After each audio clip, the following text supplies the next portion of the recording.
जय हो श्री विष्णु भगवान की जय हो, सत्यनारायण भगवान की जय हो, गुरु जी भगवान की जय हो। जय हो। अधिक मास पूर्णिमा व्रत कथा।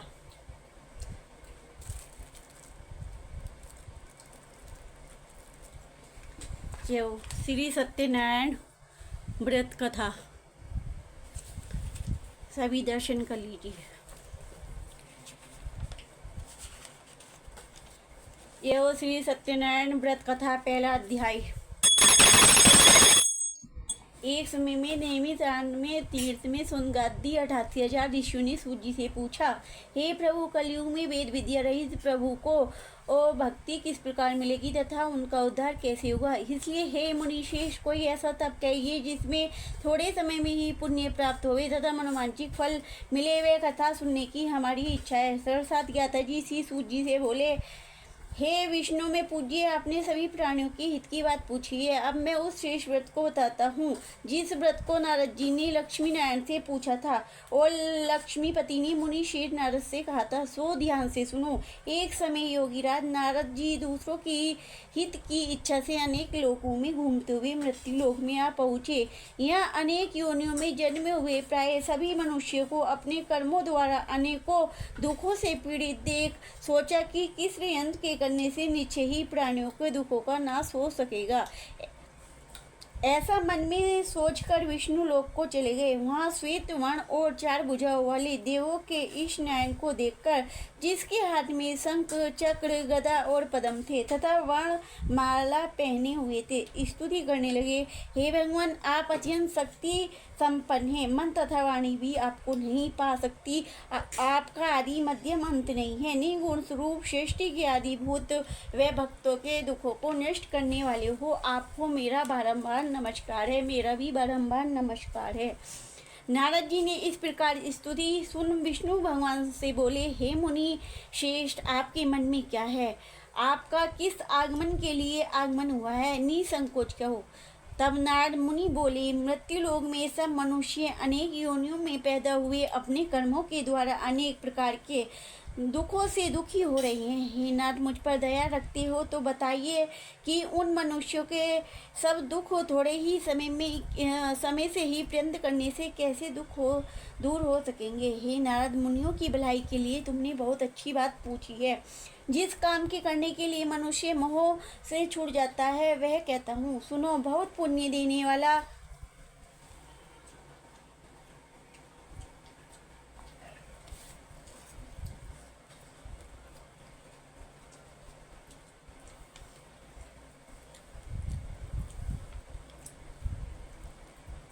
बहुत पुण्य देने वाला तथा मृत्युलोक में दोनों में दुर्लभ एक उत्तम व्रत है। आज मैं प्रेम वंशों का तुमसे कहता हूँ। सत्यनारायण की यह व्रत अच्छी तरह विधि पूर्वक करके मनुष्य आयु पर्यंत यहाँ सुख भोग मरने पर मोक्ष को प्राप्त होता है। श्री भगवान के वचन सुनकर नारद मुनि बोले कि उस व्रत का फल क्या है, क्या विधान है और किसने यह व्रत किया है और किस दिन यह व्रत करना चाहिए, विस्तार से कहिए। भगवान बोले, दुख और संगादि को दूर करने वाला, धन धान्य को बढ़ाने वाला, सौभाग्य संतान को देने वाला, यह सब स्थानों पर विजय करने वाला है। भक्ति और श्रद्धा के साथ किसी भी दिन मनुष्य श्री सत्यनारायण कि शाम के समय ब्राह्मण तथा बंधु बांधव सहित धर्मपरायण हो पूजा करे। भक्ति भाव से नैवेद्य, केले के फल, घी, दूध, गेहूं का चूर्ण सवाया ले। गेहूं के अभाव में साठी का चूर्ण, शक्कर तथा गुड़ लें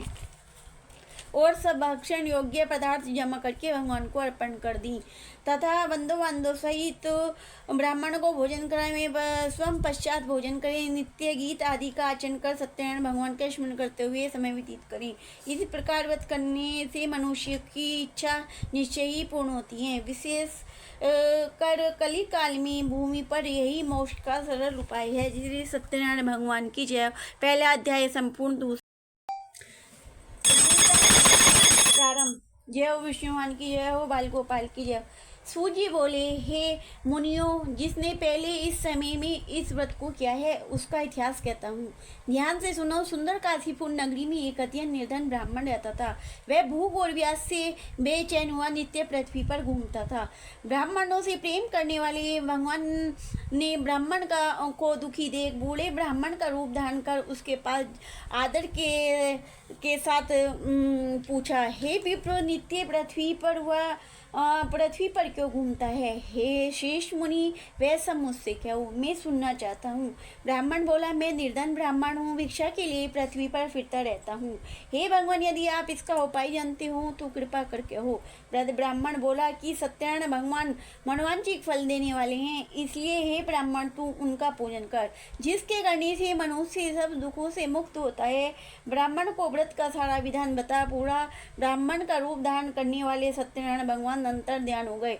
जिस व्रत के प्रभाव से ब्राह्मण ने बताया है, मैं उसे करूंगा, यह निश्चय करने पर उसे रात में नींद नहीं आई। वह सवेरे और सत्यनारायण का व्रत का निश्चय कर भिक्षा के लिए चला। उस दिन उसको भिक्षा में बहुत धन मिला, जिससे बंधु बांधव के साथ उसने सत्यनारायण का व्रत किया, जिसके करने से वह ब्राह्मण सब दुखों से छूटकर अनेक प्रकार की संपत्तियों से युक्त हुआ। उस समय से वह ब्राह्मण हर मास व्रत करने लगा। इस तरह सत्यनारायण भगवान के व्रत को जो करेगा वह सब पापों से छूटकर मोक्ष को प्राप्त होगा। आगे जो पृथ्वी पर सत्यनारायण का व्रत करेंगे वह मनुष्य सब पापों से छूट जाएंगे। इस तरह नारद जी ने नारायण का कहा हुआ यह व्रत मैं तुमसे कहा। हे विप्र, मैं अब और क्या कहूँ? ऋषि बोले, हे मुनीश्वर, संसार में इस ब्राह्मण से सुनकर किस किस ने इस व्रत को किया है, हम सब सुनना चाहते हैं, इसके लिए हमारी मन में श्रद्धा है। सूजी बोले, हे मुनियों, जिसने इस व्रत को किया है वह सुनो। एक समय एक ब्राह्मण धन और ऐश्वर्य के अनुसार बंधु बांधव सहित व्रत करने को तैयार हुआ। उसी समय लकड़ी बेचने वाला बूढ़ा आदमी आया और ब्राह्मण बाहर लकड़ियों को रख नमस्कार कर कहने लगा कि आप ये क्या कर रहे हैं और इसके करने से क्या फल मिलता है, कृपा कर मुझसे कहो। ब्राह्मण ने कहा, सब मनोकामनाओं को पूर्ण करने वाला यह सत्यनारायण भगवान का व्रत है, इसी की कृपा से मेरे यहाँ धन धान्य की वृद्धि हुई है। ब्राह्मण से इस प्रकार के इस व्रत के बारे में जानकर लकड़हारा बहुत प्रसन्न हुआ। चंदन मतले और प्रसाद खाने के बाद अपने घर को गया। लकड़हारे ने अपने मन में इस प्रकार का संकल्प किया कि आज ग्राम में लकड़ी बेचने से जो धन मिलेगा उसी से सत्यनारायण देव का उत्तम व्रत करूंगा। यह मन में विचार कर वह बूढ़ा आदमी लकड़ियाँ अपनी सर पर रख जिस नगर में धनवान लोग रहते थे वह ऐसे सुंदर नगर में गया। उस रोज वहाँ पर उसने उन लकड़ियों का दाम पहले से दूनों से चौक न मिला। तब वह बूढ़ा लकड़हारा दाम ले और अति प्रसन्न हो पक्के केले की फली, शक्कर, घी, दूध, दही और गेहूं का चूर्ण इत्यादि सत्यनारायण भगवान के व्रत की कुल सामग्री को ले अपने घर गया। फिर उसने अपने भाइयों को बुलवाकर विधि के साथ भगवान जी का पूजन और व्रत किया। व्रत के प्रभाव से वह बूढ़ा लकड़हारा धन और पुत्र आदि से युक्त हुआ और संसार के समक्ष सुख भोग बैकुंठ धाम को गया। जय हो श्री सत्यनारायण भगवान की, विष्णु भगवान की जय हो। दूसरा अध्याय गुरु जी भगवान की जय हो, बाल गोपाल की जय। सूजी बोले, हे शेष मुनियों, अब मैं आगे ही कथा कहता हूँ, सुनो। पहले इस समय में उल्कामुख नाम का एक बुद्धिमान राजा था। वह सत्यवक्ता और जितेंद्रिय था। वह प्रतिदिन देवी स्थान पर जाता तथा गरीबों को धन देकर उनके कष्ट दूर करता।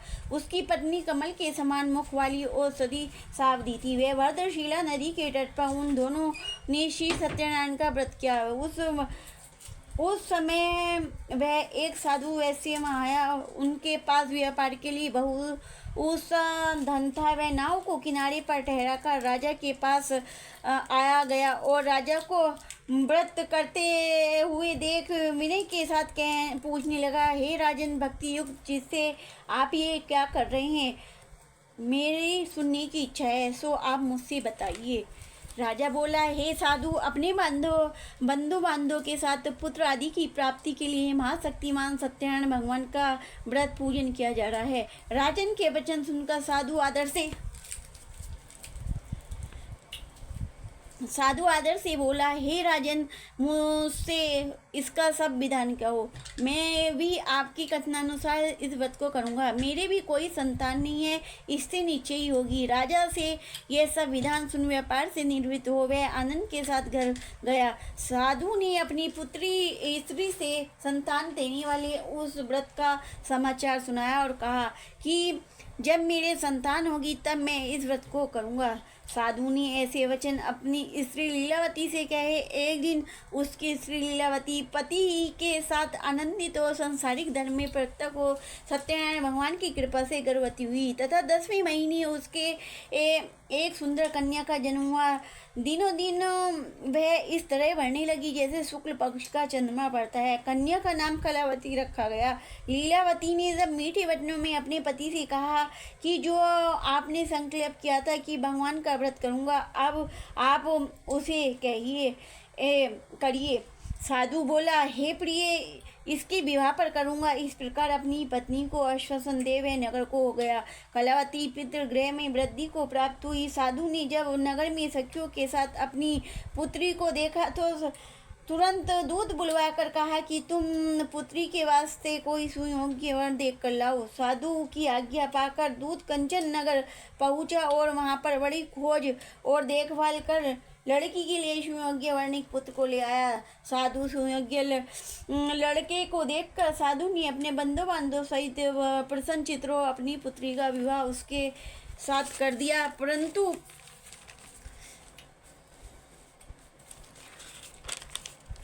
विवाह उसके साथ कर दिया अपनी पुत्री का विवाह उसके साथ कर दिया, किंतु दुर्भाग्य से विवाह के समय भी उस व्रत को करना भूल गया। तब श्री भगवान क्रोधित हो गए और शाप दिया कि तुम्हें दारुण दुख प्राप्त होगा। अपने कार्य में कुशल साधु बनिया जय माता सहित समुद्र स्थिर रतनपुर नगर में गया। वहाँ दोनों ससुर जमाई चंद्रकेतु राजा के उस नगर में व्यापार करने लगे। एक रोज भगवान सत्यनारायण की माया से प्रेरित कोई चोर राजा का धन चुराकर भागा जा रहा था, किंतु राजा के दूतों को आता देखकर चोरों ने घबराकर भागते हुए राजा के धन को वहीं छुपा कर रख दिया जहां वो दोनों ससुर दामाद ठहरे हुए थे। जब दूतों ने उस साधु वैश्य के पास राजा का धन रखा देखा तो वे दोनों को बांध कर ले गए और प्रसन्नता से दौड़ते हुए राजा के समीप जाकर बोले, यह दो चोर हम पकड़ कर लाए हैं, देखकर आज्ञा दी। तब राजा की आज्ञा से उनको कठोर कारावास में डाल दिया और उसका सब धन छीन लिया। सत्यनारायण भगवान के शाप के द्वारा उसकी पत्नी घर में बहुत दुखी हुई। घर में जो धन था दुखी हुई और घर में जो धन रखा था चोर चुरा कर ले गई। शारीरिक व मानसिक पीड़ा तथा भूख प्यास से अधिक दुखी हो अन्न की चिंता में कलावती एक ब्राह्मण के घर गई। तब उसने सत्यनारायण भगवान का व्रत होते देखा, फिर कथा सुनी, तब प्रसाद ग्रहण कर रात को घर आई। तब माता ने कलावती से कहा, हे पुत्री, अब तक तू कहाँ रही और तेरे मन में क्या है? कलावती बोली, हे माता, मैंने एक ब्राह्मण के घर श्री सत्यनारायण भगवान का व्रत देखा है।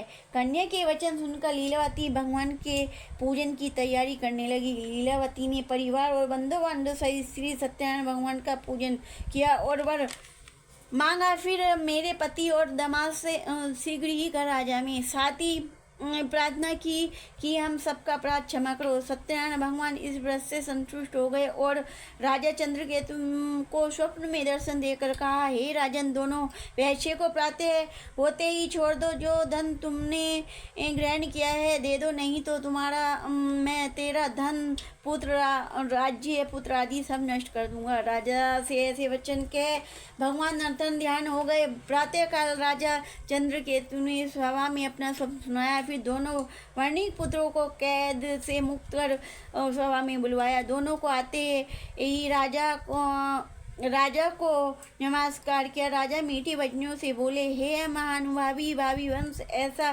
कठिन दुख प्राप्त हुआ है, अब तुम्हें कोई भय नहीं है। ऐसा कह राजा ने उनको नए नए वस्त्र आभूषण पहनाए तथा जितना धन लिया था उससे दुगना देकर आदर सहित विदा किया। दोनों वैश्य अपनी घर की ओर चल दिए। जय हो श्री सत्यनारायण भगवान की जय, हो विष्णु भगवान की जय। जय हो श्री सत्यनारायण भगवान की जय हो, विष्णु भगवान की बाल गोपाल की जय हो, गुरु जी महाराज की जय हो। सूजी बोले वैसी ने मंगलाचार करके यात्रा आरंभ की और अपनी नहर को चला। उनकी थोड़ी दूर निकलने पर दंडी वेशधारी सत्यनारायण भगवान ने उससे पूछा, हे साधु तेरी नाव में क्या है? अभिमानी वाणी कसता हुआ बोला, हे दंडी आप क्यों पूछते हो? क्या धन लेने की इच्छा है? मेरी नाव में तो बेल पत्ते भरे हैं। वैसे के कठोर वचन सुनकर भगवान ने कहा, तुम्हारा वचन सत्य हो। दंडी ऐसा कहकर भगवान से दूर चले गए और कुछ दूर जाकर समुद्र के किनारे बैठ गए। दंडी के जाने पर वैश्य ने नृत्य क्रिया करने नाव को ऊंची उठी देख कर अचंभा किया और नाव को में बेल पत्ते आदि देखकर मोची को जमीन पर गिर पड़ा। फिर मूर्छा खुलने पर अत्यंत शोक प्रकट करने लगा। तब उसका दामाद बोला कि आप शोक न करें, ये दंडी का ही श्राप है, अतः उन्हीं की शरण में चलना चाहिए, तभी हमारी मनोकामनाएं पूर्ण होंगी। दामाद के वचन सुनकर वह दंडी के पास पहुंचा और अत्यंत भक्ति भाव से नमस्कार करके बोला, मैंने जो आपसे सत्य वचन कहे थे उनको क्षमा करो। ऐसा कह महान शोकातुर हो रोने लगा। तब दंडी भगवान बोले, हे वर्णिक पुत्र, मेरी आज्ञा से ही बारंबार दुख प्राप्त हुआ है, मेरी ही पूजा से विमुख हुआ है। साधु में बोला, हे भगवान, आपकी माया से मोहित ब्रह्मा आदि भी आपके रूप को नहीं जानते, तब मैं अज्ञानी कैसे जान सकता हूँ? आप प्रसन्न होइए, मैं सामर्थ्य के अनुसार आपकी पूजा करूँगा। मेरी रक्षा करो और पहले के समान नौका को धन से भर उसकी भक्ति भाव वचन सुनकर भगवान प्रसन्न हो उसकी इच्छानुसार वर देकर अंतर ध्यान हो गए।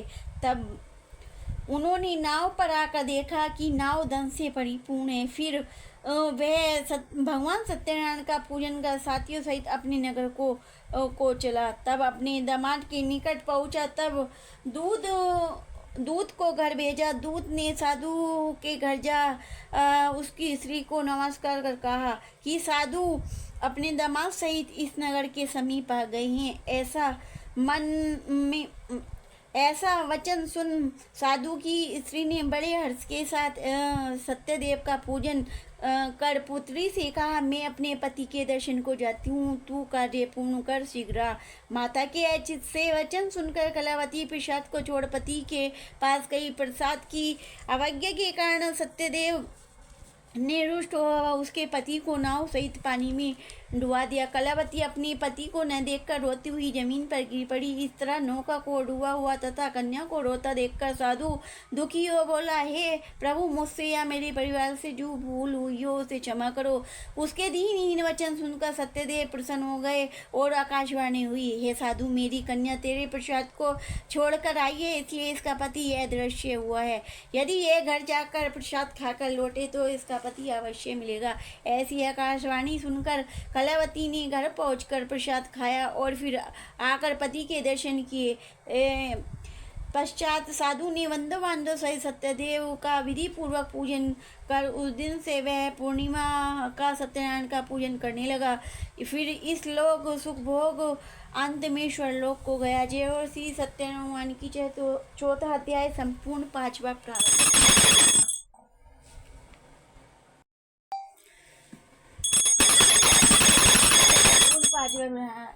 जय विष्णु भगवान की, गुरु जी भगवान की जय, बाल गोपाल की जय हो। सूजी बोले, हे ऋषियों, मैं अब आगे की कथा कहता हूँ, सुनो। प्रजापालन में लीन धुमधुम नाम का एक राजा था। उसने भी भगवान का प्रसाद त्याग कर बहुत दुख पाया। एक समय वन में जाकर बंधे पशुओं को मारकर वड़ के पेड़ के नीचे आया। वहाँ उसने ग्वालों को भक्ति भाव से बंधु बांधव सहित सत्यनारायण का पूजन करते देखा। राजा देखकर भी अवयानी वंश वहाँ नहीं गया और नहीं नमस्कार किया। जब ग्वालों ने भगवान का प्रसाद उसके सामने रखा तो वह प्रसाद को त्याग अपनी सुंदर नगरी को चला। वहीं उसने अपना सब कुछ नष्ट पाया। वह जब जान गया कि यह सब भगवान ने ही किया है, तब उसे विश्वास हुआ। ग्वालों के समीप गया और विधि पूर्वक पूजन कर प्रसाद ग्रहण कर सत्यदेव घर आया। सत्यदेव की कृपा से पहले जैसे था वैसे ही हो गया। और फिर दीर्घ काल तक सुख भोग, मरने पर स्वर्गलोक को गया। जो मनुष्य इस परम दुर्लभ व्रत को करेगा, भगवान की कृपा से उसे धन धान्य की प्राप्ति होगी। धनी निर्धन बंदी बंधन से मुक्त होकर वह निर्भय हो जाता है। संतानहीन को संतान प्राप्त होती है। सब मनोरथ पूर्ण होकर अंत में वैकुंठ धाम को जाता है। जिन्होंने पहले इस व्रत को किया है उसके दूसरे जन्म की कथा कहता हूँ। वृद्ध सनातन ब्राह्मण ने सुदामा का जन्म लेकर मोक्ष को पाया। उल्कामुख नामक राजा दशरथ हो गए वैकुंठ धाम को प्राप्त हुआ। साधु नमक बेसी ने मोर ध्वज बनकर अपने पुत्र को आर्य से चीर कर मोक्ष प्राप्त किया। महातुंग ने स्वयं शंभु होकर भगवान से भक्ति युक्त क्रम का मोक्ष प्राप्त किया। श्री सत्यनारायण भगवान की जय। हमारे 5 अध्याय संपूर्ण हुए। श्री सत्यनारायण व्रत कथा पूर्ण हुई। जो त्रुटि हुई हो भगवान क्षमा करना। ओम जय लक्ष्मी रमणा स्वामी, जय लक्ष्मी रमणा सत्यनारायण स्वामी, सत्यनारायण स्वामी ज्ञानी पातके हरणा। ओम जय लक्ष्मी रमणा रतन जड़ित सिंहासनी, अद्भुत छविरानी स्वामी, अद्भुत छविरानी नारद करत निरंतर घंटा धनी। अजय ओम जय लक्ष्मी रमणा प्रकट भई कल कारण, जिसको दर्श दियो प्रभु देश को दर्श दियो। बूढ़ो